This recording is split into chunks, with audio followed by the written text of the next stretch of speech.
assembled a diverse committee of Pittsburg state staff to collect data on the lab usage around campus. What our goal is, our mission is, to investigate how university labs are used, how many computers are in those labs, how often they're used, what they're used for, what kinds of students are using them, what software is being used on them. Most students have their own personal laptops that they use for schoolwork, and the committee's research has shown that the labs aren't being utilized by students unless there are programs or tools that students cannot easily access outside of the labs.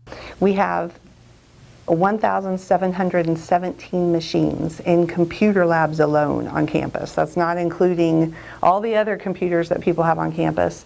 That's just in computer labs, and we have 89 locations. So the thought is there a way that some of those could be reduced so that we could save some money and put that money somewhere else? Their goal is to use the money they save to get students access to the programs on their own computers or on more computers around campus. I spoke with Kristen Livingston about how she felt about the potential changes, and she had a few concerns about the students that didn't have access to their own computers. I think this is something that could have a lasting effect depending on what ultimately ends up happening. If you think just about how integrated we are with our laptops, with our computers, because everything is regulated to the online environment, communication, message creation, grading with our learning management system.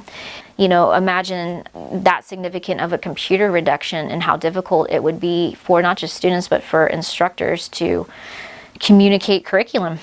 No plans have been finalized yet on how to fix the problem. They are still in the early stages of researching, and the committee will present the information to President Scott and the head of departments after this year, and they will decide what should be done.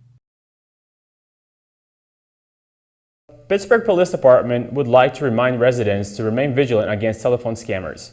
Residents are reminded that they should be leery of anyone claiming to work for the government, such as law enforcement or an IRS official who demands immediate payment or requests sensitive personal information over the phone. Citizens should also exercise caution if the individual requests that you wire money, provide credit card information, or purchase a prepaid gift card over the phone. If you suspect someone is trying to attempt fraud against you, request the official's name and employee number, and then ask to call the official immediately back at the agency's published phone number. If you have received similar calls, contact your local police department or county sheriff's office to file a report. According to the University of Florida's election project, voter turnout for the 2018 midterm election is estimated to be a record high with over 113 million voters casting their ballots. This is an increase of 30 million from the 2014 election, although election results are not official until the state canvass is complete. Preliminary results are in. In Kansas, Democrat Laura Kelly won by almost 46,000 votes for the Kansas U.S. House 2nd District. In a close race, Republican Steve Watkins won by a little over 4,000 votes over Democrat Paul Davis. In Missouri, Republican Josh Hawley defeated Democratic incumbent Claire McCaskill for U.S. Senate by over 150,000 votes. For the Missouri 7th Congressional District, Republican incumbent Billy Long maintains his position after defeating Democratic challenger Jamie Schoolcraft by over 100,000 votes. Although midterm elections are over, SGA Legislative Director James Cox says there are still ways to get involved in the political process along with issues that continue to affect our area. So I'll be promoting Higher Ed Day. So Higher Education Day is a day, this will be in February, where we take students up to Topeka to actually lobby and advocate for issues that students care about. So there's actually an application that's open right now on Go Engage, and if anyone wants to go, they can apply to that. I'm also looking at other ways to hopefully get students more involved in following what's going on with not only the Kansas legislature, but here with student government, with national politics as well would be nice. Infrastructure is a big issue that's always talked about, specifically with us down here, we have the highway, so that's always going to be a topic of conversation. Another thing would be education. So the Supreme Court of Kansas has said the legislature is constitutionally underfunded K through 12 education, and that's been going on for the past decade or so. And the court keeps telling them to write a new bill, give more funding. They keep doing that, and the Supreme Court keeps telling them again, not enough. So they are still focused on that, which makes it harder for them to find money for higher education. For this year's Higher Ed Day, students are focusing on mental health issues, informative consent, and open education resources for students. Higher Ed Day is held in partnership among Kansas's 6 region universities and Washburn University. Most communities hope for a job surplus, but the city of Pittsburgh is grappling with a shortage of housing. CAPS 13's Cody Renfro has more on how the city plans to bring more homes to the growing community. A survey conducted shows that 2/3 of Pittsburgh's workforce live outside of Pittsburgh and commute to the city each day.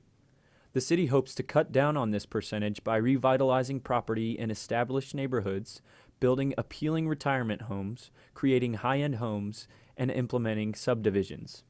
Pittsburgh's Director of Housing and Community Development, Quentin Holmes, explains why the city is pushing for more residential homes.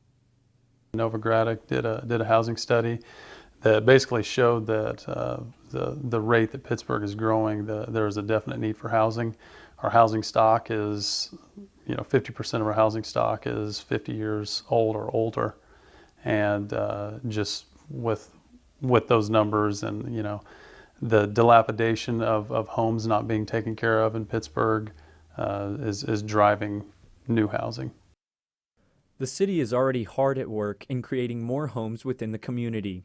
Silverback Landing, a new housing development that will be built on this plot of land, is one of several future installations to the housing market. The development will bring in 52 new homes through the first phase and 150 overall.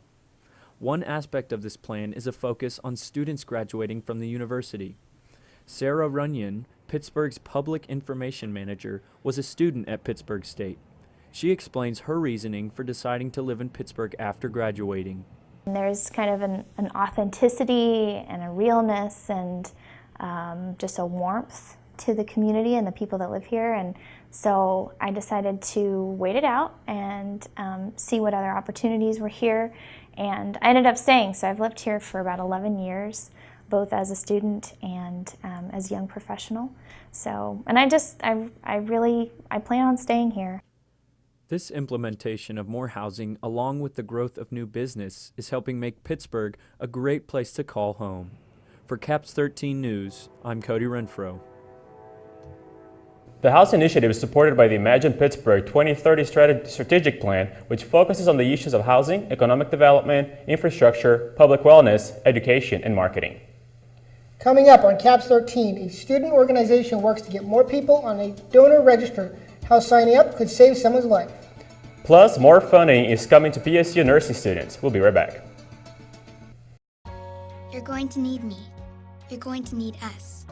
All of us. You're going to need our help with your water, your air, your food. You're going to need our determination, our compassion. You're going to need the next generation of leaders to face the challenges the future will bring. And we promise we'll be there when you need us.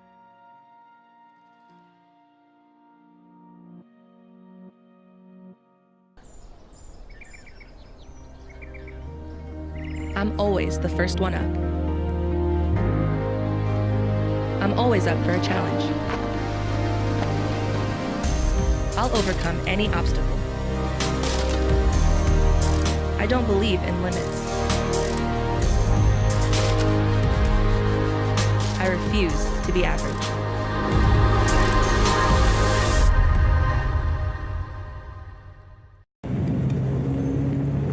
Slow down, check your surroundings, put down your phone, and be sure to use caution when using the crosswalk. 5,000 people are killed every year on the road, and someone is getting injured every 7 minutes. Drivers are just as much at fault when it comes to accidents. Be alert at intersections, and keep your foot on the brake in busy public places. Don't let your community be a part of the rising statistics.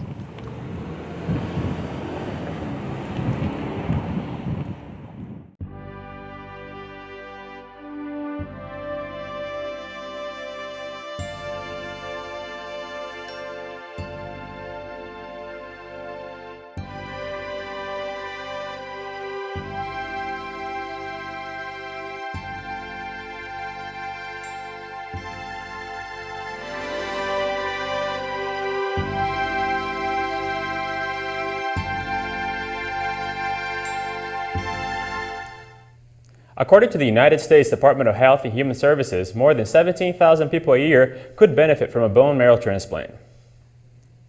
Be the Match is a nonprofit student organization focused on getting more people registered to be donors. They also fundraise for local families in need to cover medical costs, as well as the medical costs of potential donor. They will be in the Oval Wednesday, November 14th from 11 to 2 p.m. to advertise a 5K race they will be hosting. The 5K will be on Saturday, November 17th to fundraise and get more donors registered.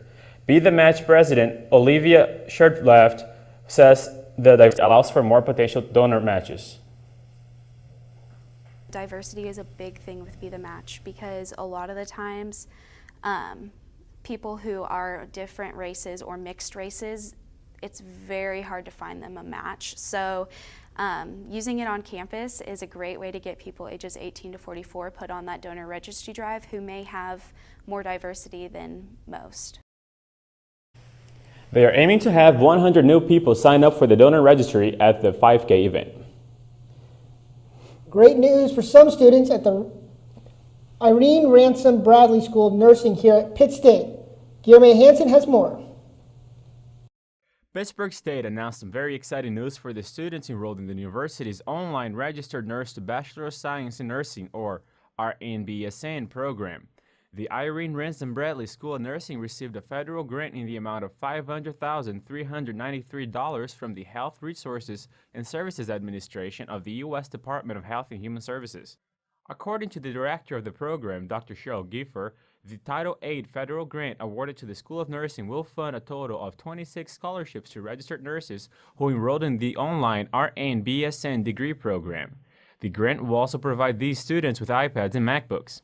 Gina Coons is an instructor in the School of Nursing and tells us more about it. The focus of this grant is primary care of patients in underserved areas, in rural underserved areas. So the students that receive this grant, the RN-BSN students, will actually complete their clinical hours for the grant in a community health clinic or health department in the state that they're licensed as a registered nurse. Anna Beth Gilmore, a former student of the RN-BSN program and current university instructor, explains how this grant will benefit these students. This scholarship will allow working nurses to be able to further their career, further their education for their career. So ultimately it will open up more doors for them to be able to have career advancement and just the opportunity to they'll have the opportunity to seek out career opportunities that they might not have been able to seek out in the past, and the scholarship will make it available for them so that they can do it without having the financial hardship. The applications for the scholarships are due next Thursday on November 15th. In Pittsburgh for CAPS 13, I'm Guillermo Hansen. For more information about enrollment in the Irene Ransom School of Nursing program, visit pittstate.edu/nursing or call 620-235-4441. Pittsburg State University opens a new exhibit. All over the page is a new exhibit in Porter Hall University Gallery located on the first floor. The exhibit is being assembled by Pittsburg State interns Levi Qualls and Josh Kowalski from the art department and features artwork from Joplin cosmic artist Jeremy Hahn, as well as Tony Moore and Aaron Cutter. Levi reached out to Jeremy. They began to develop ideas for the exhibit. We were going to do a call for entries competition, but that's not really part of the comic artist scene. So we didn't get necessarily the response that we wanted. So from there we went to Jeremy, have you got two great friends that you would like to invite to be a part of the show? And so that's sort of where we went. So Jeremy Hahn recommended Aaron Cutter and Tony Moore. Display from 6 a.m. to 4:30 p.m. every day until February with a lecture and reception by Jeremy Hahn on January 25th, 2019. Midterm festivals has just passed. Let's see what Taiwanese Student Association has going on now. Taiwanese student associations are having meetings. I don't know what's going on. Are having meetings once a month at the lobby of Crimson Commons. Members take turns to bring food and share with other members. The members will prepare their local or traditional food so that Taiwanese students can heal their homesick from it and let the local community have a try of the food. They also discuss about the events that are coming on for the coming month. Other than Taiwanese students, they also welcome all of the community to join the meeting and be one of their members. Our meeting was to talk about the Taste and the Sounds of the Nation event and our planning, what we're going to do for it, what food we're going to make, the ingredients we need, and who's going to perform, what performances. Yeah, so that was the main purpose. We also just got to hang out and everybody made something from like a Taiwanese cuisine and added it to our table, and then we all got to share together like that. Turning on to weather, when winter is making its first appearance of the season. Plus, the cold temperatures stick around into next week. Avi Sharma will have the forecast after the break. 30 seconds. Gosh dang it, Trevor. Girl, your outfit is so on fleek. OMG, thanks, girlfriend. I love your outfit too. 20 seconds. It's fleek, not fleet. Get it right. No, it's fleet. I'll Google it. There's only one man whose outfit is on fleek. Dope. Lit! I'm shook. 10 seconds. Are you guys ever gonna take this job seriously? We'll show ya.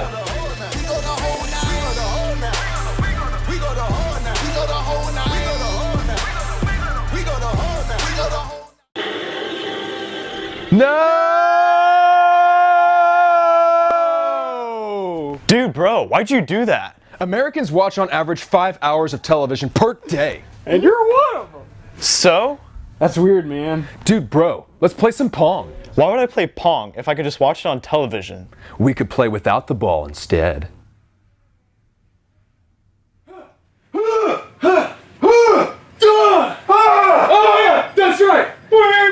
The skills you can develop in the Army National Guard can give you an edge in the high-tech job market of tomorrow. The Guard offers career training to take advantage of your interests in science, technology, engineering, and mathematics. Gain practical experience with emerging technology and equipment that you can transfer to an exciting new field. Get a head start on your career while serving part-time and earning money to pay for college. Visit NationalGuard.com to learn about all of the STEM career opportunities available to you in the Army National Guard.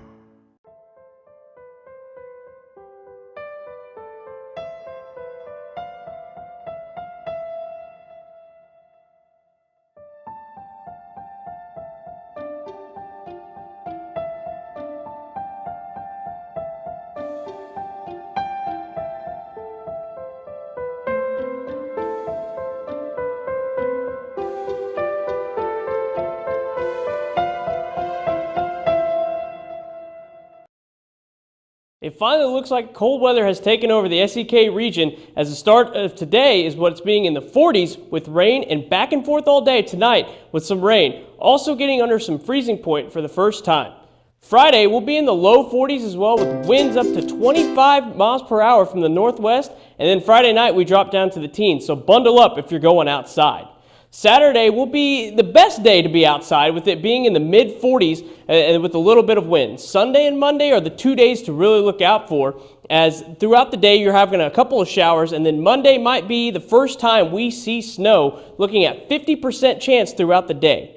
Finally, Tuesday and Wednesday we will see some sun, but still cold, as it's back to the freezing point for the night. Turning now to sports, Matthew Swenson joins us. That's right. We'll be right back.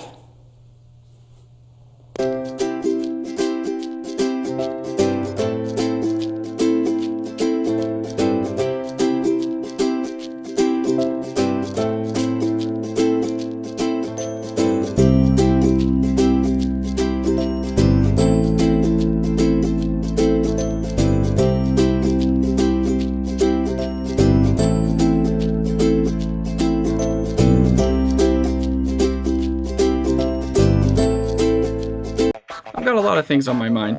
Some things might make you laugh, some things might make you cry, some things might even compromise national security. Why is the internet so obsessed with cats? Hashtag dogs are better. Sorry, but it's true. I can't wait for my trip to Vegas this week, and hashtag Friday can't get here fast enough. Have a nice trip. I hate my job. My boss is such a Oh, crap. Vision loss is not something that you feel until it happens. Most people lose their vision from diseases like macular degeneration and glaucoma, not at birth. 3 million Americans have glaucoma, and half don't even know it. 11 million people in the United States have macular degeneration. So many eye disorders can be treated if caught early. Make a plan today to get your eyes checked. Visit brightfocus.org to learn more.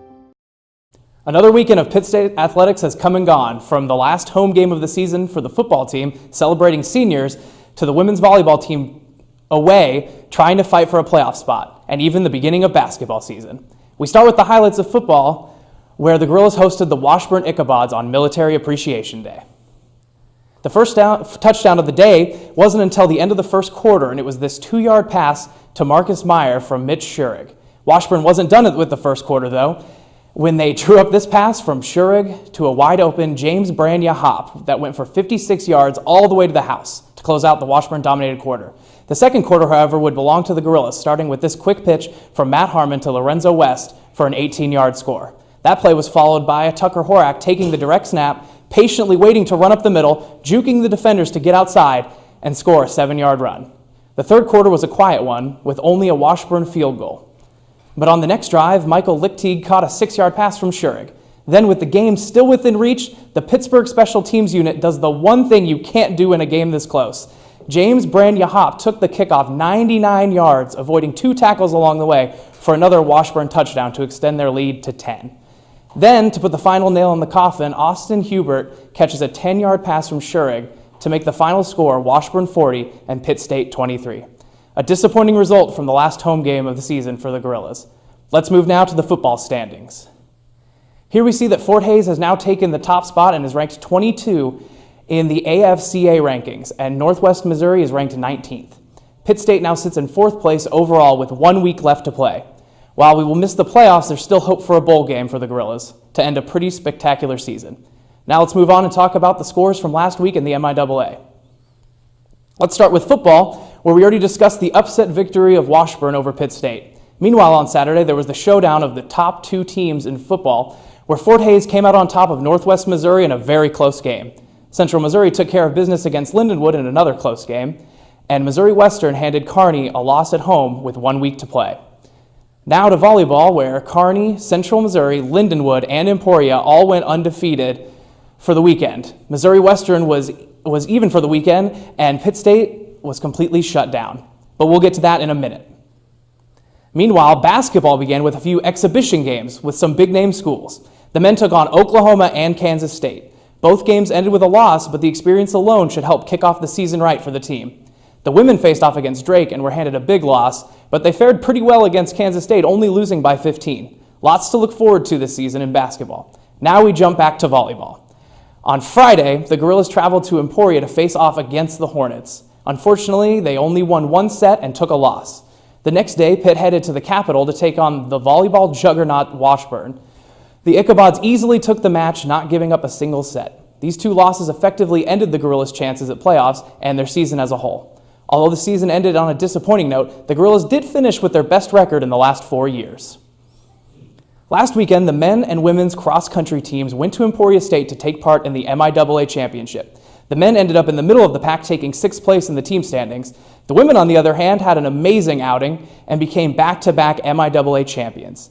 Senior Jordan Puvogel won the MIAA individual title after she finished the race in 21 minutes. She was followed by 2 teammates, Cassidy Westhoff and Katrin Reinbolt, who took 2nd and 3rd. Our very own Avi Sharma sat down with the cross-country coach, Russ Jewett, to talk about the MIAA championship the weekend of November 3rd. Yeah, our guys raced first, and the course was pretty rough, and we had a couple of guys have little mishaps, our number 3 and 4 runners, and so when that happens in front of your number 5 and 6 runners, sometimes that can be a challenge. So, but I think our freshmen did really well at the number 5, 6, 7 spots. The girls had a chance to win. We knew that going in. Southwest Baptist was probably a slight favorite based on what had been done up to that point in time, but we have some really good senior leadership, and again, very prepared. These women are very focused and prepared, so they went in confident, and I think raced really, really well, and I was very, very pleased and happy for Jordan Puvogel, who I don't think she's ever won a cross-country race in college, and to win the conference championship as a senior team captain, I think is really special. I'm just happy for her and proud of her, and all the girls, really. For the full interview, visit our Facebook page. Let's take a look at what is happening around the MIAA this weekend.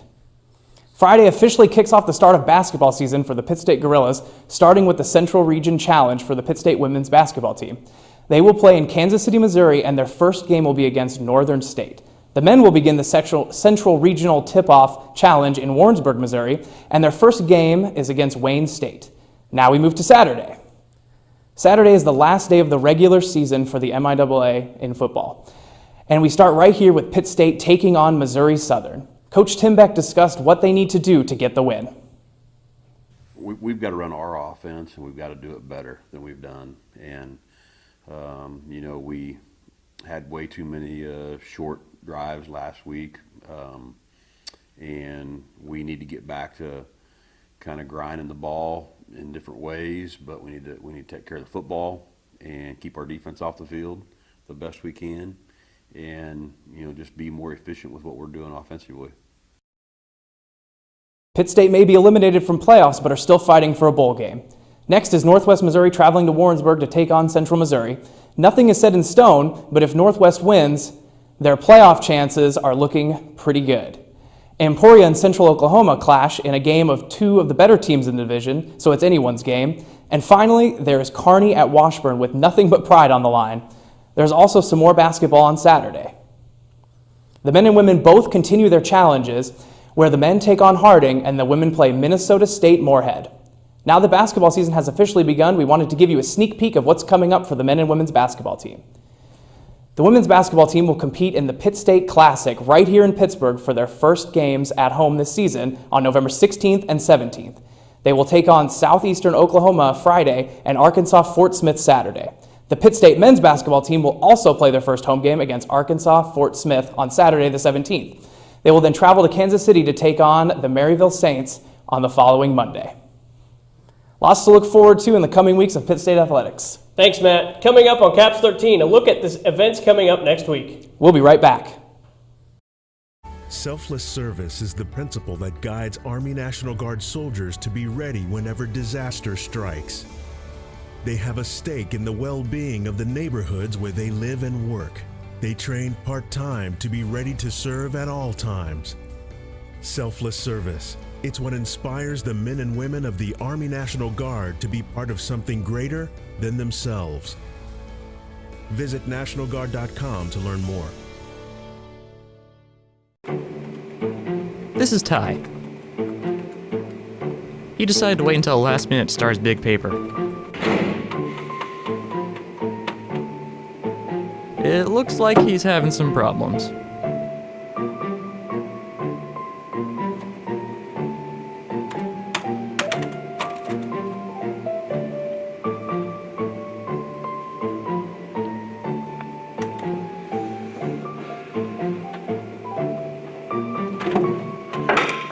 Don't be like Ty. Try Gorilla Geeks. Gorilla Geeks is an on-campus service providing technical assistance to students, faculty, and staff. They offer assistance with things such as your Canvas and guest accounts, virus protection, software installation, and much more. You can visit Gorilla Geeks at their office in White Sit Hall, room 109 at these hours, contact them through their online chat, or message them on Facebook. If you have technology questions, Gorilla Geeks have answers.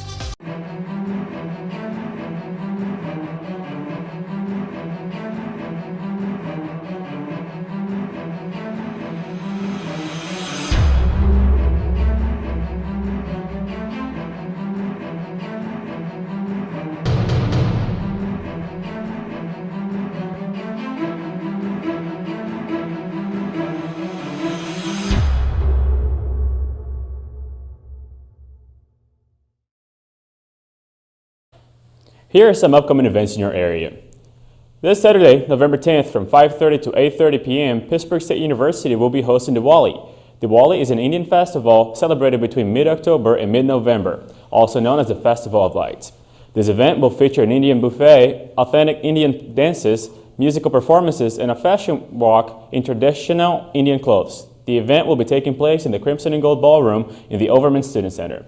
You can have your opportunity to race your car on the quarter mile at Moken's Fun Drags this Sunday, November 11th. Gates open at noon and racing runs from 1 p.m. to 5 p.m. Kids 12 and under are free.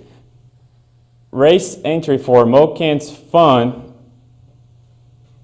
Drag is $20. And to celebrate International Education Week at Pitt State, the International Student Association will be hosting a tea tasting on the Oval on Tuesday, November 13th from 11 a.m. to 1 p.m. Stop by to sample a variety of teas and coffees from around the world. This event is free and open to the public. That does it for this week's edition of Caps 13 News. Also, visit us on Facebook at Caps 13 Pittsburg State University. Stay tuned to Caps 13 for more great programming.